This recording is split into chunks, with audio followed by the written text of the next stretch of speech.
మీ అందరికీ మన ప్రభువైన యేసుక్రీస్తు వారి పరిశుద్ధ నామమున శుభములు తెలియచేస్తున్నాను. మన ప్రార్థనకు ప్రతిబంధకాలు అనేవి ఎన్నో ఉంటాయి. నేను ప్రార్థన చేయలేకపోతున్నాను. బైబిల్ తెరిస్తే చదవాలనిపించటం లేదు. చీకటి హృదయాన్ని అలుముకుంటుంది. నిరాశ జీవితాన్ని ఆక్రమించేస్తుంది. సందేహాలు విశ్వాసం లేకుండా చేస్తున్నాయి.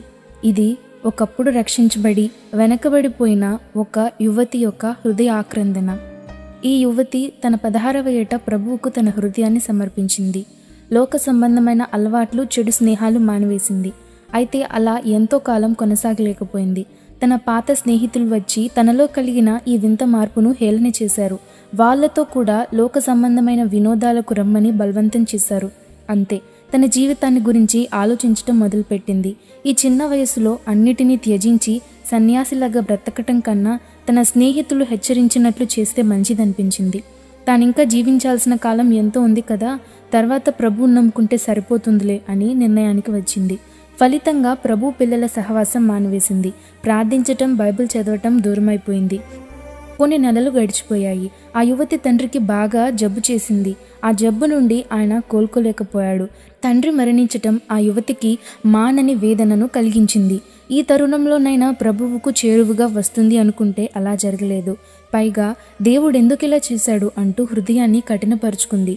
ఒక దైవజనుడు ఆమెను కలుసుకొని ఆమె ఆధ్యాత్మిక పరిస్థితిని విచారించినప్పుడు ఇలా చెప్తుంది. తండ్రిని వైద్యశాలకు తీసుకొని పోయినప్పుడు నేను బైబిల్ తెరిచాను. మీకేది ఇష్టమో అడుగుడి, అది మీకు అనుగ్రహించబడును అని ఈ వాగ్దానం ఆధారంగా నా గదిలోకి వెళ్ళి ప్రార్థన చేయటం ప్రారంభించాను. అయినా ప్రయోజనం శూన్యం. ప్రార్థనలో నాకున్న నమ్మకం పోయింది. బైబిల్ మీద నమ్మకం పడిపోయింది. దేవుడు తన మాటను నిలబెట్టుకోవటం లేదనిపించింది నాకు అని ఆ యువతి ఆ దైవజనునికి సమాధానమిచ్చింది. కన్నీళ్ల పర్యంతమైన ఆమె ముఖం చూసి బోధకుడు ఆమెను సూటిగా ఒక ప్రశ్న అడిగాడు. చూడమ్మా, ఒకరి పేరున రాసి ఉన్న చెక్కును మరొకరు బ్యాంకులో వాడితే ఆ వ్యక్తిని ఏమంటారు? అటువంటి వారిని మోసగాళ్ళు అంటారు అంది. అప్పుడు ఆ బోధకుడు, నీవు కూడా అలా చేస్తున్నావని నా భయం అన్నాడు. నీ పేరున రాయబడని చెక్కును పరలోకపు బ్యాంకులో మార్చుకోవాలని ప్రయత్నం చేశావు, కానీ ఆ చెక్కు నీ పేరు మీద లేదు కదా. యోహాను సువార్త 15వ అధ్యాయము 7వ వచనంలో దేవుడు ఎవరికి చెక్కు రాశాడో జాగ్రత్తగా గమనించు. నా యందు మీరును మీ యందు నా మాటలను నిలిచి ఉన్నట్లయితే మీకేది ఇష్టమో అడగండి, అది మీకు అనుగ్రహించబడును.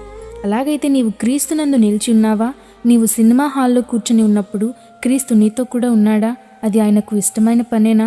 నీవు స్నేహితులతో విందులు వినోదాలతో కేరింతలాడినప్పుడు ప్రభు మాటలు నీలో నిలిచి ఉన్నాయా? ఆ చెక్కును మార్చుకోవడానికి నీకెవరిచ్చారు అధికారం అని ప్రశ్నిస్తే ఆమె నిరుత్తరురాలై తల వంచుకుంది. పెద్దగా ఆక్రందన చేస్తూ, అయ్యా, మీరు చెప్పింది నాకు అర్థమైంది. నేను ప్రభువు నందు నిలిచి ఉంటే ఆయన నా ప్రార్థన వినేవాడు, నా తండ్రి బ్రతికేవాడు అంటుండగా బోధకుడు అలా మరో తప్పు చేయకు అని వారించాడు. నీవు క్రీస్తునందు నిలిచి ఉన్నట్లయితేనే ఆయన చిత్తానికి వ్యతిరేకంగా ఏది అడిగి ఉండే దానివి కావు. ఈరోజు నీ తండ్రి చనిపోయాడు. ఒకటి గుర్తుంచుకో, నీవు దేవునిలో నిలిచి ఉన్నా నిలిచి ఉండకపోయినా నీ తండ్రి సమయంలో నీ తండ్రి ఖచ్చితంగా చనిపోయేవాడు. కానీ ఇక్కడ మనం గమనించాల్సిన విషయం ఏంటంటే, నీవు ఒకవేళ నీ తండ్రి చనిపోవడానికి ముందు క్రీస్తులో నిలకడగా నిలిచి ఉన్నట్లయితే నీ తండ్రి సంతోషంతో చనిపోయేవాడు. నీకు కూడా నా తండ్రి చనిపోయాడు అనే లోటు నీకు ఉండదు. ఇంకా నీవు విశ్వాసంలో బలముగా ఎదిగేదానివి. నీవు కూడా నీ తండ్రి వెళ్ళిన ఆ పరలోకం కోసము ఎదురు చూస్తూ ఇతరులను కూడా ఎదురు చూసేదానిగా చేసేవి. మీ తండ్రి పని ముగిసింది అని దేవుడు గ్రహించాడు. అంతే, తన ఇంటికి పిలుచుకున్నాడు. ఆయన తన ఇంటికి వెళ్ళిపోయాడు. ఆయన చిత్తానుసారంగా మనం ఏది అడిగినను ఆయన మన మనవి ఆలకించును. ఆయనకు విధేయులైన వారు నా చిత్తము కాదు ప్రభు, నీ చిత్తము సిద్ధించుగాక అని చెప్పగలరు. నీవు ఈ విషయం విస్మరించావు కనుక గొప్ప పాఠం నేర్చుకున్నావు అని చెప్పాడు బోధకుడు.